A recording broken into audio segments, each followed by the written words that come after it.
Dengan adanya program makan gratis ini saya lebih giat ke sekolah karena kami dibagikan makan bergizi gratis, jadi kami semua bisa fokus belajar. Alhamdulillah sih seneng. Ibu hamil kedapetan, kan balita kedapetan. Buat masyarakat juga, buat anak sekolah, buat ibu hamil, semuanya sangat bermanfaat banget nih programnya. Kalau semisal dikatakan apakah MBG ini bisa membantu untuk mewujudkan generasi emas 2045, menurut saya bisa. Ya, asalkan semua konsisten dan semua komitmen.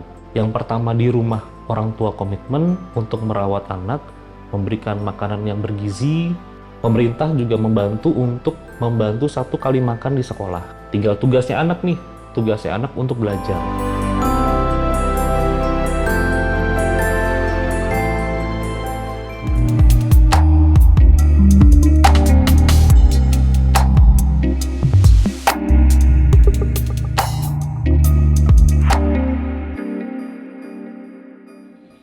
Perkenalkan, nama saya Muhammad Yusuf, umur saya 13 tahun, saya sekolah di Min 1 Sumba Timur.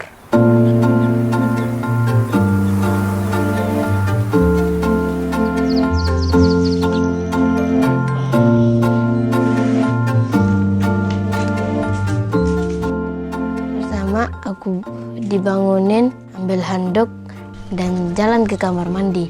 Dan ke mandi, gosok gigi, sabun, keluar kamar mandi, pakai baju, celana, pakai sepatu, ambil tas, dan jalan ke sekolah.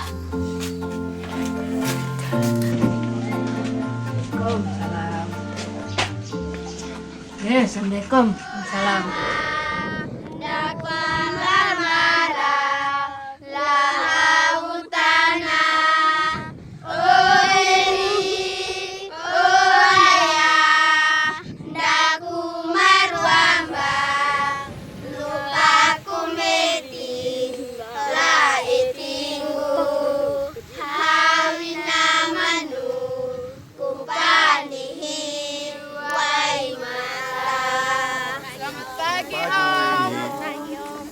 Ya, saya tidak suka sarapan dari rumah, harus langsung ke sekolah.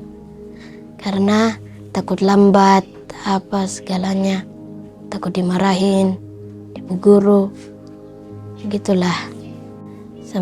Aku itu tidak sarapan, langsung jalan ke sekolah. Sampai di sana, sampai sekolah, ketemu teman-teman, dan belajar.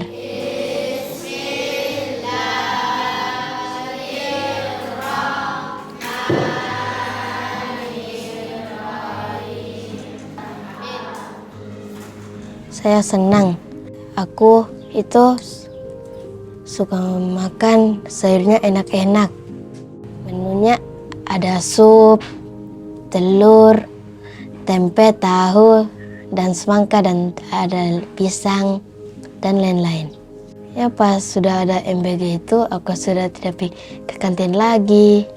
Karena sudah ada MBG, kita tinggal ambil nasinya, tunggu jam 9 pas istirahat, dan kita makan.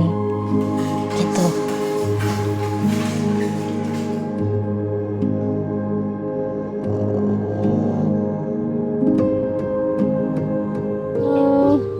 Oh, semangat ya, dia semangat untuk ke sekolah. Semenjak ada program ini, dia semangat ke sekolahnya. Pagi-pagi dia udah bangun, udah mandi, udah happy lah mau ke sekolah cepet-cepet gitu. Harapannya semoga program ini tetap berjalan, biar anak-anak seperti kita di desa-desa, kota-kota kecil ini dapat berlanjut lah gitu untuk makan-makan gratisnya ini. 5D, PCD, perwakilan masing-masing kelas untuk mengambil makanan. Saya rasa sangat terbantu karena pembelajaran itu baru bisa dijalankan dengan baik apabila anak itu punya fisik, kemampuan fisiknya kuat dari makan, minum pagi hari itu. Kemudian makanan juga harus makanan yang berstandar, memenuhi standar gizi, sehingga memberi motivasi atau spirit untuk anak-anak itu untuk lebih semangat belajar begitu. Ya.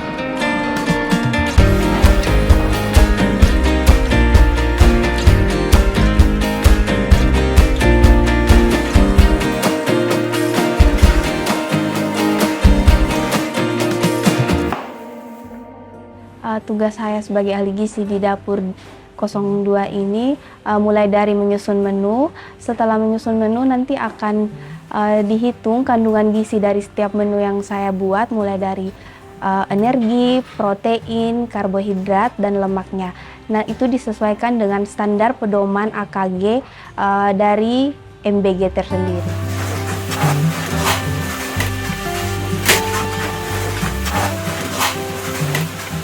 Saya mulai menyusun menu itu di hari Minggu untuk siklus 10 hari.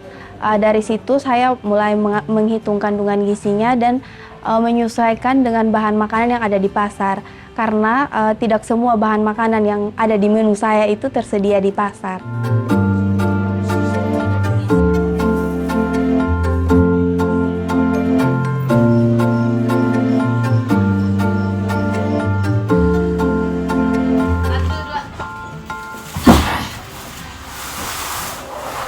Kalau untuk anak TK, SD, dan SD 1 sampai kelas 3 itu kandungan gizinya, angka kecukupan gizinya itu dari 20 sampai 25% kebutuhan.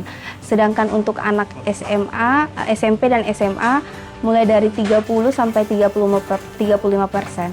Jadi porsinya juga lebih banyak.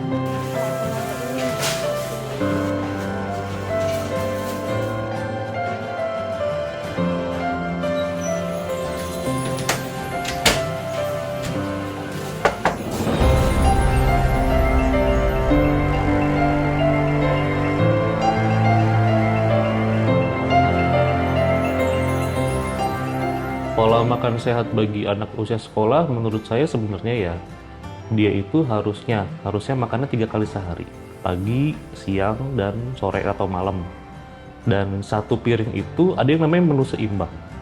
Jadi satu piring itu sudah ada karbohidrat, ada lemak, ada protein, ada serat. Makan bergizi gratis ya, menurut saya penting. Anak itu nggak usah ribet, dia mesti makan apa, mesti mikir dia lapar, dan dia kerjaannya fokus untuk belajar. Kalau semisal dikatakan apakah MBG ini bisa membantu untuk mewujudkan generasi emas 2045, menurut saya bisa. Ya, asalkan semua konsisten dan semua komitmen. Yang pertama, di rumah orang tua komitmen untuk merawat anak, memberikan makanan yang bergizi. Karena percuma kalau semisal di sekolah mendapatkan makan bergizi, tapi di rumah balik lagi nih, nasi sama sayur, mie sama aja bohong. Ya, jadi semua harus komitmen. Orang tua di rumah komitmen untuk memberikan makanan yang bergizi. Pemerintah juga membantu untuk membantu 1 kali makan di sekolah. Tinggal tugasnya anak untuk belajar.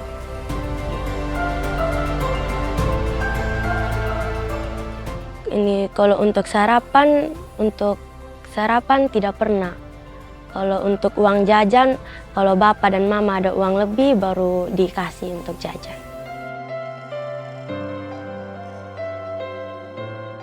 Perasaannya senang, sudah dikasih makan gratis, tidak keluar uang jajan lagi.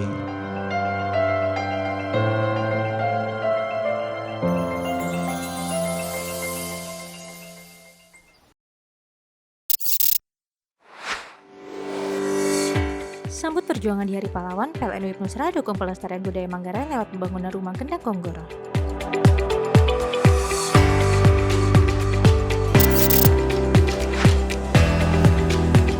Semangat Hari Pahlawan, negara dorong terwujudnya 1.285 desa terang di 2025.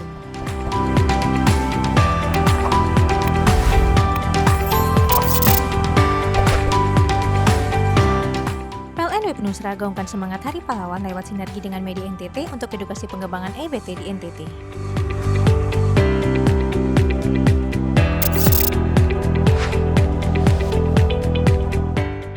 mengajak generasi muda wujudkan semangat Sumpah Pemuda dengan kendaraan listrik.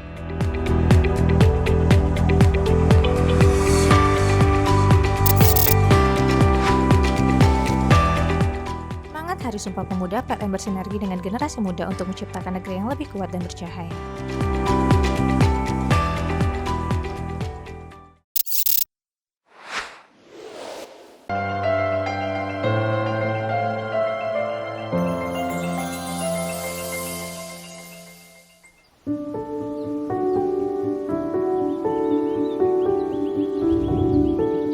Perkenalkan, nama saya Trihana Ferlita Graciano Tobias, biasa dengan sapa dengan Trihana. Saya kelas 11-1, saya bersekolah di SMA PGRI Wengapu dan umur saya 15 tahun. Cita-cita saya menjadi seorang guru.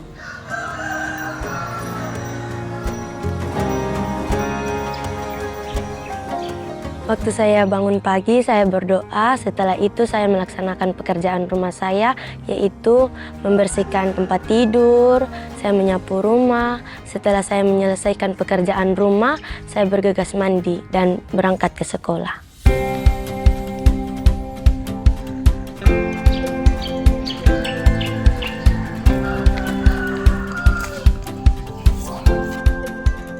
Ini kalau untuk sarapan tidak pernah. Kalau untuk uang jajan, kalau bapak dan mama ada uang lebih baru dikasih untuk jajan. Sebelum adanya program ini, kami biasanya duduk bersama dengan teman-teman kami yang tidak sarapan dari rumah. Pada jam istirahat, kami berkumpul dan bercerita. Dan ada juga teman kami yang sempat pingsan waktu itu karena tidak sarapan dari rumah. Kalau sekarang kami lebih fokus belajar, lebih giat untuk belajar di sekolah karena kami telah fokus dan diberikan makan bergizi gratis. Ya kesehariannya cuman buruh bangunan, kalau ada pekerjaan kerja, kalau enggak ada ya melaut, ya punya anak 5, mereka semua ingin sekolah. Ya kalau saya melihat ya kalau Trihana ini dia lebih giat lagi ke sekolah, ya, perasaannya senang, sudah dikasih makan gratis, nggak keluar uang jajan lagi. Ya kami juga orang tua ya bersyukur, udah dikasih makan di sekolah, sampai di rumah nggak makan lagi, begitu. Ya kalau saran saya sih, semoga aja program ini berlanjut terus untuk membantu anak-anak yang tidak mampu. Orang tua juga senang dengan adanya program ini. Perbedaannya sebelum MBG dengan sesudah MBG gitu. Jadi memang sangat dirasakan. Jadi waktu mereka setelah mendapatkan itu, mereka itu semangat belajar. Itu nilai tambah buat kami. Mereka belajar itu waktu MPLS saja itu Pak, jam 2:15 itu mereka tetap semangat di dalam kelas karena mungkin mereka sudah ya makan ya Pak ya. Jadi kalau menurut saya banyak nilai tambahnya ketika mereka sudah diberikan makanan bergizi gratis ini.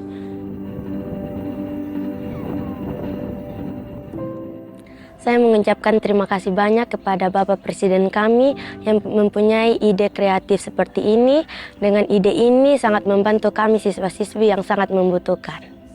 Dengan adanya program makan gratis ini saya lebih giat ke sekolah karena kami dibagikan makan bergizi gratis, jadi kami semua bisa fokus belajar.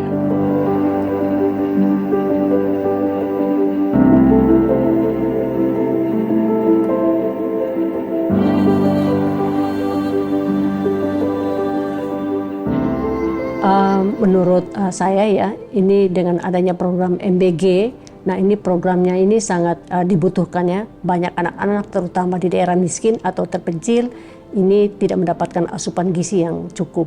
Program MBG tentunya bisa mengurangi risiko stunting, anemia dan kekurangan energi kronis.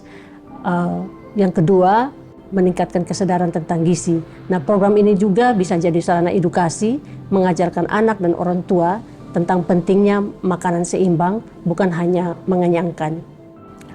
Untuk pemenuhan gizi anak itu sangat penting ya, bahkan bisa dibilang menentukan masa depan anak. Gizi yang cukup dan seimbang sejak usia dini berpengaruh langsung terhadap pertumbuhan fisik, kemudian perkembangan otak, daya tahan tubuh, dan kesehatan untuk jangka panjang. Nah, untuk pertumbuhan fisik, anak tumbuh tinggi, kuat, dan sehat sesuai usianya. Kalau gizi buruk bisa menyebabkan stunting atau tubuh pendek permanen akibat kekurangan gizi kronis. Sedangkan untuk perkembangan otak, nutrisi mempengaruhi kecerdasan. Ya, misalnya DHA, zat besi, dan yodium ini penting untuk perkembangan otak. Anak yang gizinya baik cenderung lebih fokus dan mudah belajar. Dan untuk daya tahan tubuh, anak yang gizinya tercukupi lebih jarang sakit sehingga bisa bermain, belajar, dan berkembang optimal. Ya, Sumba Timur dalam konteks stunting, kami salah satu kabupaten yang angka stuntingnya cukup tinggi. Gizi buruk, stunting, gizi kurang itu cukup tinggi. Ya, kami berharap dengan adanya MBG bisa menjadi salah satu jawaban. Bukan satu-satunya, tapi salah satu jawaban untuk menekan angka-angka tadi. Ya, kami selalu percaya ya, setiap persoalan yang kita alami di Kabupaten Sumba Timur atau di mana saja itu bisa diselesaikan dengan kolaborasi. Dan hari ini pemerintah pusat lewat MBG sudah membuka jalan untuk itu. Dan kita akan menggunakan MBG sebagai pendorong agar semua stakeholder yang ada itu bisa bekerja sama menyelesaikan setiap persoalan satu demi satu yang ada di Kabupaten Sumba Timur maupun di NTT. Harapan kedepannya lewat MBG atau program-program prioritas nasional lainnya, kami bisa mencetak SDM-SDM unggulan. Sehingga suatu saat nanti lahir pemimpin-pemimpin hebat, datang dari hanya makan MBG, suatu saat mereka bisa jadi menteri, bisa jadi presiden. Kami yakin suatu saat nanti Sumba bukan hanya dikenal karena keindahan alamnya, tapi karena bisa memproduksi SDM-SDM berkualitas yang juga bisa menjadi pemimpin hebat di Indonesia ini.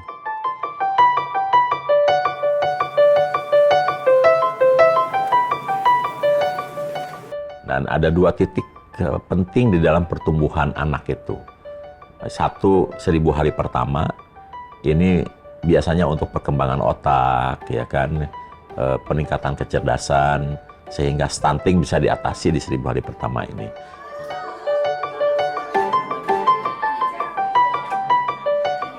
Awal-awal kan saya tahu ya Prabowo emang visi misinya kan ada makan gratis gitu buat anak sekolah.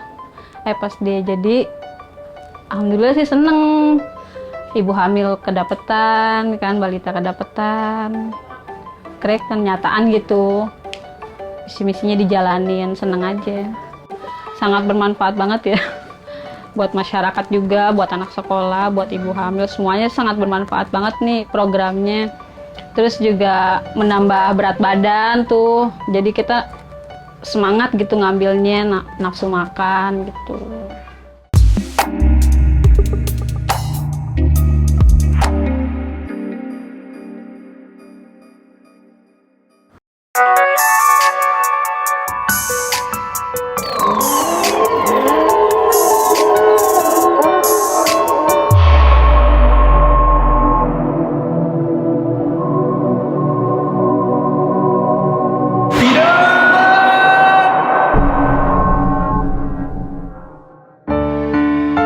Berhenti sebelum terlambat. Merokok membunuhmu. Yang muda, yang berkarya. Kita keren tanpa asap rokok.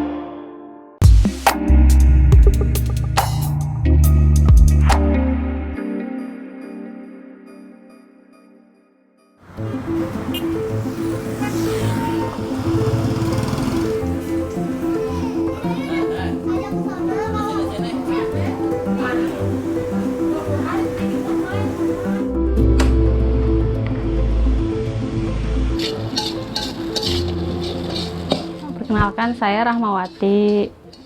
Usia saya 30 tahun. Saya punya anak 2. Terus yang ini yang saya lagi hamil juga kan.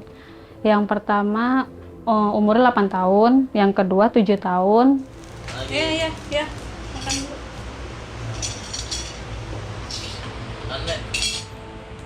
Saya kan lagi hamil yang keempat. Yang kemarin kan sempat keguguran ya, dikuret 2 bulan, nggak berkembang. Janinnya nggak berkembang ya mungkin saya kecapean.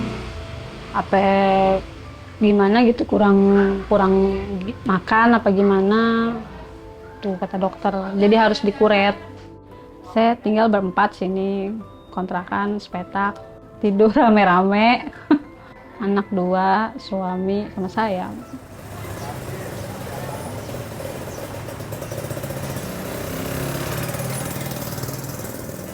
Awal-awal kan saya tahu ya Prabowo emang visi misinya kan ada makan gratis gitu buat anak sekolah. Pas dia jadi, alhamdulillah sih seneng. Ibu hamil kedapetan, kan balita kedapetan. Krek kenyataan gitu. Visi misinya dijalanin, seneng aja. Sangat bermanfaat banget ya. Buat masyarakat juga, buat anak sekolah, buat ibu hamil, semuanya sangat bermanfaat banget nih programnya. Terus juga menambah berat badan tuh, jadi kita semangat gitu ngambilnya, nafsu makan gitu.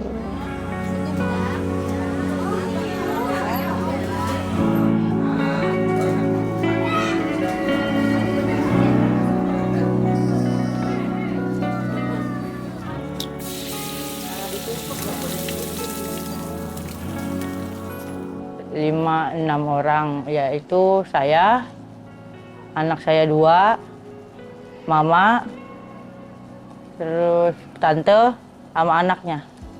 Ya kalau saat ini mas saya nggak bekerja, jadi ibu rumah tangga aja. Sedang nyari-nyari kerja, setiap hari yang ngurus anak, beres-beres rumah, masak.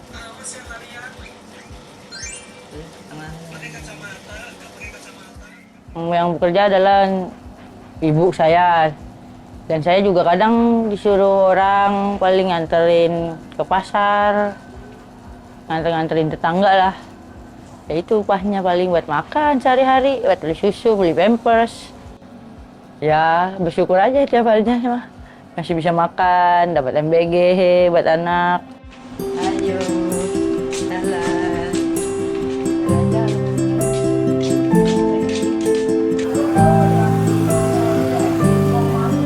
Biasanya dapat MBG di hari Selasa sama Jumat. Terus ya setiap harinya juga datang ke posyandu biar dapat MBG. Datang, daftar, udah dapat makanannya.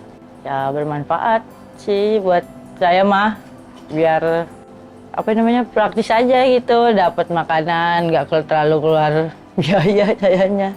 Kalau bisa sih setiap hari, jangan cuma seminggu 2 kali. Kalau menurut saya cukup sih, gizinya itu lengkap. Ada susunya, ada buahnya, ada proteinnya. Pokoknya 4 sehat 5 sempurna.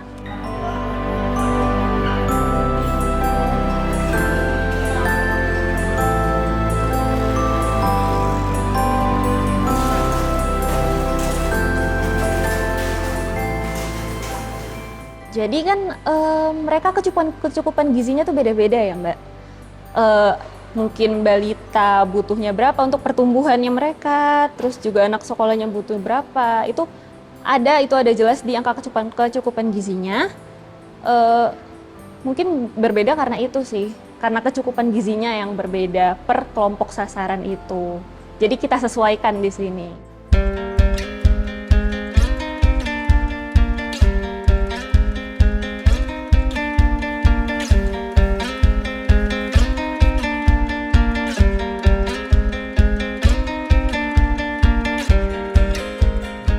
Penerima manfaat kita kan ibu hamil, artinya pemerintah Republik Indonesia sudah memikirkan anak mulai dalam kandungan, makanya menyasar ibu hamil. Dan ada 2 titik penting di dalam pertumbuhan anak itu.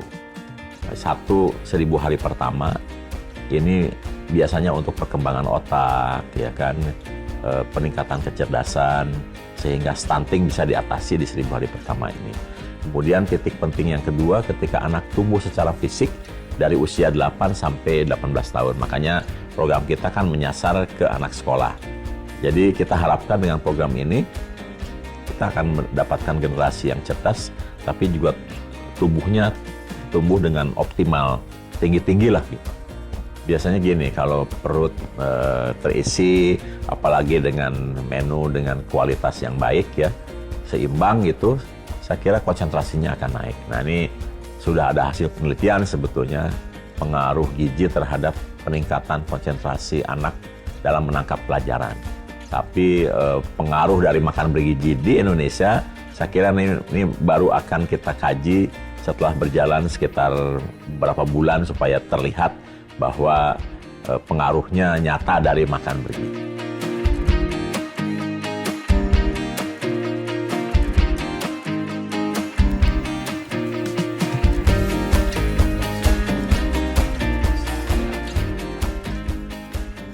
Itu tidak akan kelihatan dalam 1, 2, 3 bulan setelah program berjalan.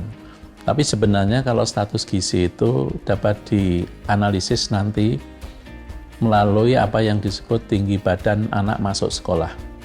Jadi ketika anak-anak SD ini sekarang sudah memperoleh MBG, kemudian dia mau masuk SMP, nah ketika masuk SMP itu tinggi badannya berapa? Itu nanti bisa diperbandingkan antar tahun atau antar dekade untuk melihat improvement atau perkembangan status gizi anak-anak kita yang tercermin dari satu indikator saja, yaitu tinggi badan anak sekolah. Tetapi kalau yang terkait dengan aspek kognitif, maka kita bisa memahami bahwa setiap 3 atau 5 tahun sekali diselenggarakan program for International Student Assessment, ya. Dan program ini akan menilai seseorang anak berdasarkan kemampuan membaca, kemampuan matematika, dan kemampuan sains. Dan itu dilakukan oleh banyak negara, sampai lebih dari 80 negara. Sehingga Indonesia nanti posisinya di mana setelah MBG ini berjalan sekian tahun untuk melihat improvement dari nilai-nilai yang saya sebutkan tadi. Itu adalah indikasi dari academic achievement atau pencapaian akademik dari anak-anak setelah sekian tahun mengikuti MBG. Nah, kalau pemerintah memberikan MBG 1 kali dari 3 kali makan, maka itu kurang lebih harusnya sekitar 30% kontribusi negara atau pemerintah di dalam membantu keluarga-keluarga untuk mencukupi kebutuhan gizi anak-anaknya.